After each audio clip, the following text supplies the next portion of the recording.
Bismillahirrahmanirrahim. Assalamualaikum warahmatullahi wabarakatuh. Alhamdulillahi rabbil alamin. Wassalatu wassalamu ala asyrafil anbiya'i wal mursalin nabiyina Muhammadin wa ala alihi wa sahbihi ajmain, amma ba'du. Kaum muslimin sekalian rahimani wa rahimakumullah, kita lanjutkan kembali pelajaran bahasa Arab dasar.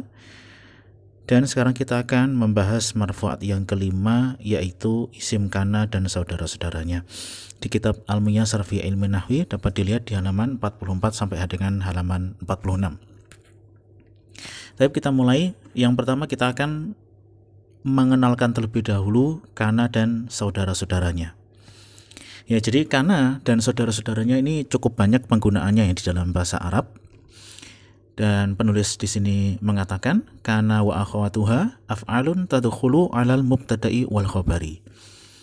Kana dan saudara-saudaranya, ya, ini istilah baru, mungkin agak aneh ya. Ada dibilang saudara gitu ya.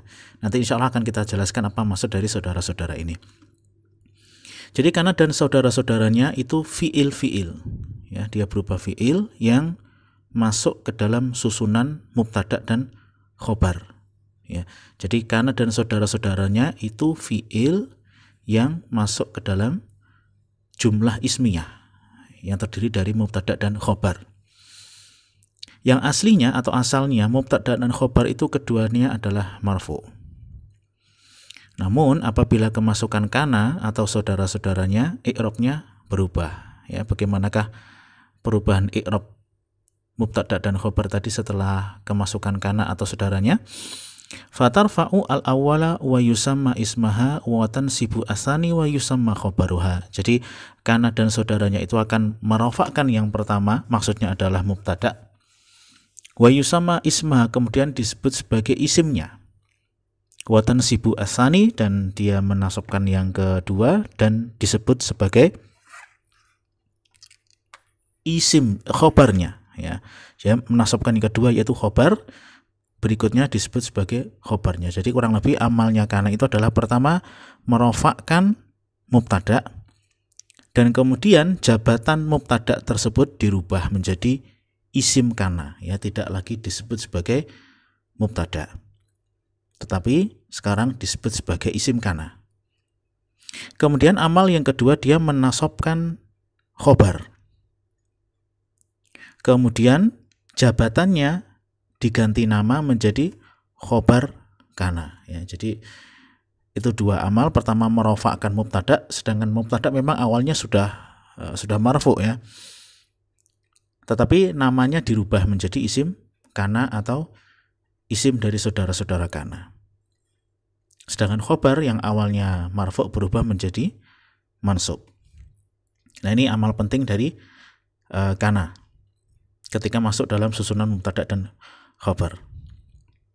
Nah, berikut akan kita lihat contoh jumlah ismiyah sebelum dan sesudah kemasukan kana, ya. Di sebelah kanan kita lihat ini susunan asli, kemudian di sebelah kirinya kita lihat jumlah tersebut apabila kemasukan kana, ya. Contoh yang pertama, Allahu alimun, Allah itu maha mengetahui, ya. Kemudian ditambahkan kana, ya, kemudian tambahkan apa? Kana, bagaimana amalnya tadi?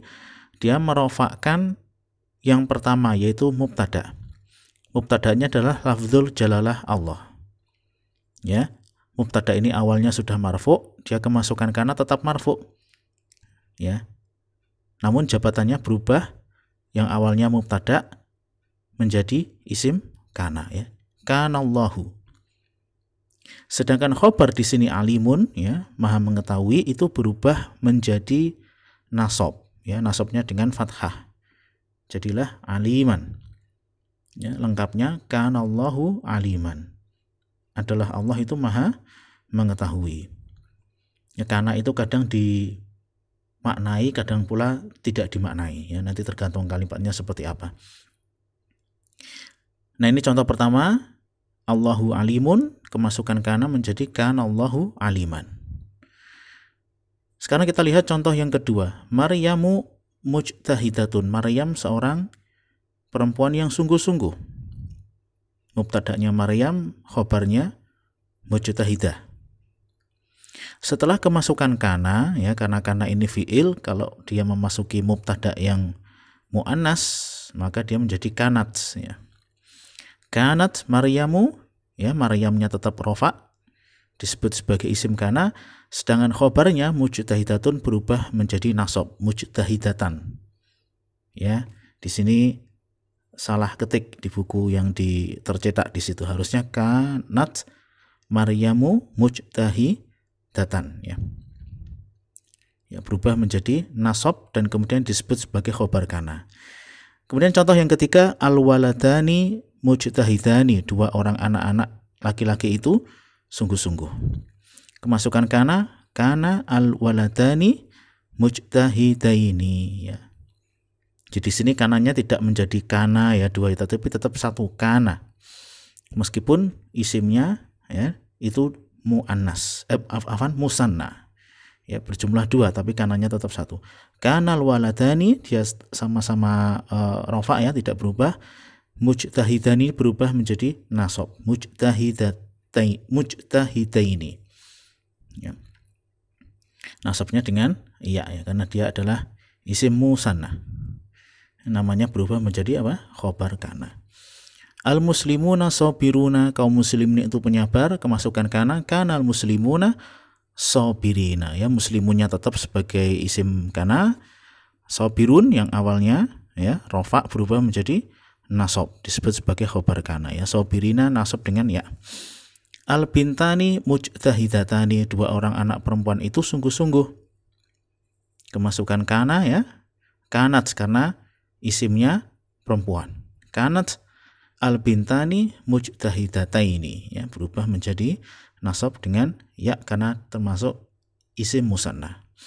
Tapi, ya, jadi di sini kita bisa melihat bagaimanakah perubahan dari mubtada ini, ya, dia berubah namanya menjadi isim kana tetapi i'rabnya tetap marfu', sedangkan khobar yang awalnya marfu' berubah menjadi mansub dan namanya berubah dari khobar menjadi khobar kana, ya.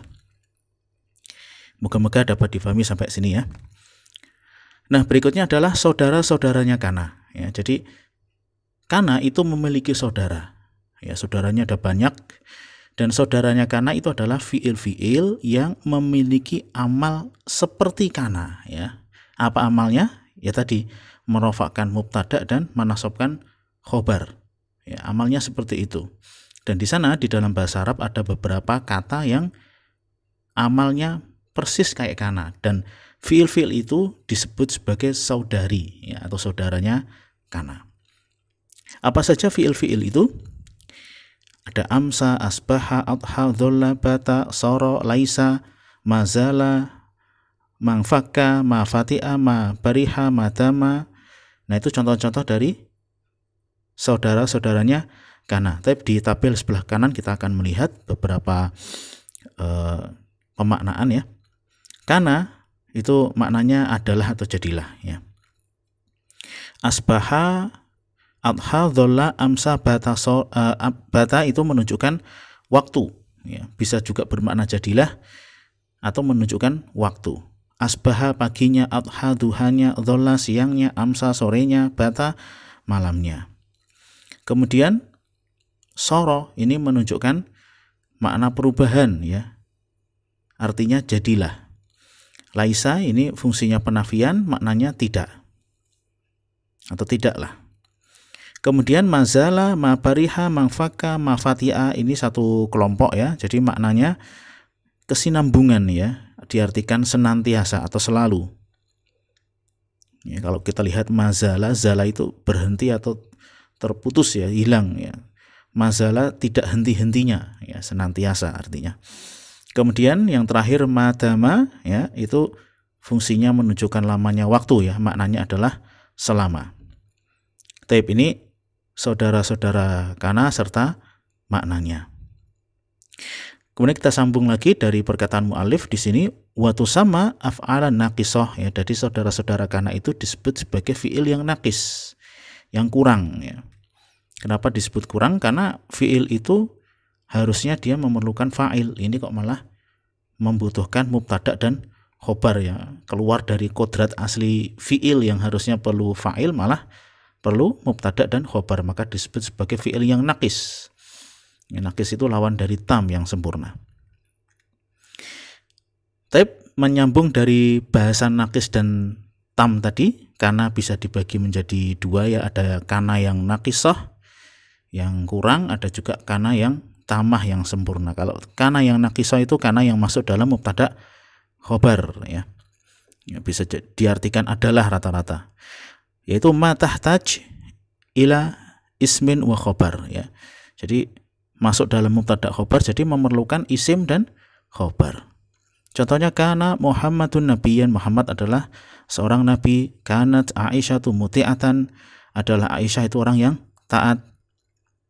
Nah, ini contoh yang kana dipergunakan sebagai fi'il naqis. Ya, kana itu bisa juga digunakan sebagai fi'il yang sempurna. Kata kerja yang sempurna yang butuh fa'il, artinya apa ya? Bisa jadi maknanya terjadi. Atau mungkin makna lain yang mungkin secara bahasa Indonesia tidak perlu diterjemahkan ya. Contohnya kaifa kana akibatul mukadzibin, bagaimanakah kana ya, akibah itu kesudahan orang-orang yang mendustakan. Kemudian kalau memang kurang jelas dari makna yang di sini, kita lihat aja yang contoh berikutnya. Wa malam yasha lam yakun, sesuatu yang lam yasha tidak Allah kehendaki, lam yakun dia tidak terjadi ya, jadi kana di situ fiil kata kerja yang artinya adalah terjadi. Baik ya, jadi di sini ini digunakan sebagai fiil yang tamah, ada fa'ilnya. Kalau fa'ilnya di contoh pertama itu akibatu, sedangkan contoh yang kedua di sini lam yakun, fa'ilnya siapa? Fa'ilnya dhamir mustatir ya, yang tersembunyi di yakun di situ. Baik. Kalaupun kurang paham juga nggak apa-apa ya. Yang penting di sini di pelajaran kana ini kita mengenal kana, saudara-saudaranya, kemudian amalnya seperti apa. Tapi sekarang kita akan melanjutkan pembahasan jenis-jenis isim kana ya. Jenis isim kana itu dibagi menjadi dua, bisa berupa isim dhohir ya. Ingat ya, pelajaran sebelumnya isim dhohir menunjukkan nama sesuatu, nama orang, nama benda, nama hewan, dan lain sebagainya. Yang kedua adalah berupa isim dhamir atau kata ganti. Contoh yang isim dhohir adalah kanallahu sami'an basira, sesungguhnya Allah maha mendengar dan maha melihat. Kemudian kanat al-banatu mujtahidatin, adalah anak-anak perempuan itu sungguh-sungguh. Nah, lafdzul jalalah Allah dan al-banat adalah isim dhohir. Contoh isim kana yang berupa isim dhamir adalah kuntu aliman, kuntum khaira ummatin, kuntu maridon, kanu dzalimin. Ini artinya ya, kuntu aliman aku mengetahui, kuntum khaira ummatin kalian adalah sebaik-baik umat, kuntu maridon aku sakit ya, karena kalau kana di sini artinya bermakna madhi ya, lampau, aku sakit ya, di waktu yang lampau. Kuntu maridon aku dulunya sakit. Kanu dzalimin mereka adalah orang-orang yang zalim. Tapi kalau kita lihat di sini masih nyambung dari pelajaran yang slide sebelumnya. Kana yakunu kun. Nah, ini tasrifnya. Jadi kalau misalkan kana itu bersambung dengan dhamir, entah dhamir itu sebagai isimnya ya, atau boleh jadi sebagai fa'il kalau dia adalah fi'il yang sempurna dan membutuhkan fa'il atau pelaku pekerjaan. Berikut adalah tasrif lengkapnya ya. Kana kalau plus huwa ya tetap kana. Kana plus huma ya, kalau isimnya atau mubtada'nya itu awalnya adalah huma, mereka berdua, kemasukan kana menjadi kana ya. Hum ya, ketika kemasukan kana menjadi kanu ya, dan seterusnya. Ini mirip ditasrif seperti fi'il. Kana, kana, kanu, kanat, kanata, kunna, kunta, kuntuma, kuntum, kunti, kuntuma, kuntunna, kuntu, kunna ya. Jadi kunna di sini panjang ya, kalau yang kunna untuk perempuan ini pendek. Demikian pula untuk mudhari. Yakunu, yakunani, yakununa, takunu, takunani, yakunna, takunu, takunani, takununa, takunina, takunani, takunna, akunu, nakunu ya. Kemudian untuk fi'il amrnya, ya, ini artinya jadilah, ya. Kun, kuna, kunu, kuni, kuna, kunna. Ya. Tapi ini kembali lagi harus sering kita membiasakan, ya, mentasrif agar kita langsung nyantol begitu ketemu dhamir kemudian disambungkan dengan kana itu jadinya seperti apa, ya. Tapi berikutnya kita akan membahas jenis khobar kana. Ya, ini terkait dengan pembagian khobar yang sebelumnya sudah kita bahas. Ada khobar yang mufrad dan khobar yang ghairu mufrad. Kalau khobar mufrad itu ketika dia kemasukan kana dan saudara-saudaranya berubah menjadi mansub sebagaimana adalah amal asli dari kana seperti itu. Sedangkan kalau khobarnya ghairu mufrad, ya, ingat kemarin khobar itu bisa ghairu mufrad, mungkin berupa jumlah atau sibul jumlah, ya. Sibul jumlah itu jar majrur atau dzaraf. Dalam hal ini khobar yang berupa khobar ghairu mufrad tidak berubah ketika kemasukan kana, ya. Ini kita lihat contohnya di sini. Allahu alimun, Allah itu maha mengetahui. Nah, di sini susunan ini adalah susunan mubtada khobar dengan khobarnya alimun, ini kata tunggal, ya, mufrad, ya. Kata tunggal, cuman satu kata saja. Ketika kemasukan kana, ya, kananya bisa beramal. Jadilah kana Allahu aliman, adalah Allah itu maha mengetahui, ya. Nah, dan ini ada satu tambahan lagi bahwasanya kana meskipun makna aslinya itu sebetulnya untuk penunjukan di waktu yang lampau, di sana ada juga penggunaan untuk makna yang lain, ya. Di sini contohnya adalah ketika Allah menceritakan tentang bagaimanakah sifat-sifatnya. Kana Allahu aliman, innallaha kana sami'an basira, misalkan. Ya, seperti itu tidak menunjukkan waktu yang lampau, tetapi untuk menunjukkan waktu istimror atau terus-menerus, ya. Jadi senantiasa Allah itu bersifat maha mengetahui, senantiasa Allah itu bersifat mendengar, melihat, ya, dan seterusnya. Jadi jangan hanya terbatas dimaknai karena itu cuma di waktu yang lampau saja. Berikutnya kalau khobarnya ghairu mufrad, ya, bukan berupa kata tunggal tapi susunan, di sini dicontohkan Muhammadun yadrusu fil madrasah, ya. Jadi Muhammad sedang belajar di sekolah, ya. Di sini khobarnya mana? Yadrus. Yadrusu ini khobarnya. Khobarnya ini yadrusu terdiri dari fi'il fa'il. Siapa fa'ilnya? Fa'ilnya dhamir mustatir huwa, ya. Jadi kalau kemasukan kana, khobarnya yang yadrus ini tetap berubah, tetap yadrusu, ya, tidak berubah maksudnya.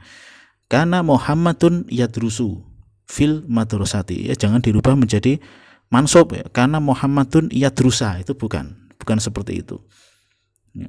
Mentang-mentang ini fi'il mudhari', ya, mansub dengan fathah kemudian dirubah menjadi yadrusa gara-gara dia menjadi khobarnya kana, tidak seperti itu, ya. Fi'il ini pasti ada fa'ilnya, itu sudah sepaket, ya. Fi'il plus fa'il itu sejoli yang tidak mungkin dipisahkan, ya. Jadi di sini ada yadrus dan dhamir mustatir huwa, ya. Maka ini adalah khobar ghairu mufrad, bukan kata tunggal tapi khobar berupa susunan. Dalam hal ini kemasukan kana tidak berubah, ya. Tapi moga-moga dapat difahami. Kalau yang contoh-contoh tadi di awal yang sebelumnya bisa berubah semua menjadi mansub, itu khobar yang mufrad. Tapi silakan latihannya dikerjakan, ya. Ini penting untuk semakin mengokohkan ilmu kita, ya. Dan jangan lupa berdoa kepada Allah Subhanahu wa taala agar dimudahkan dan diberikan pemahaman untuk bahasa Arab ini. Subhanakallahumma wa bihamdika asyhadu an la ilaha illa anta astaghfiruka wa atubu ilaik. Assalamualaikum warahmatullahi wabarakatuh.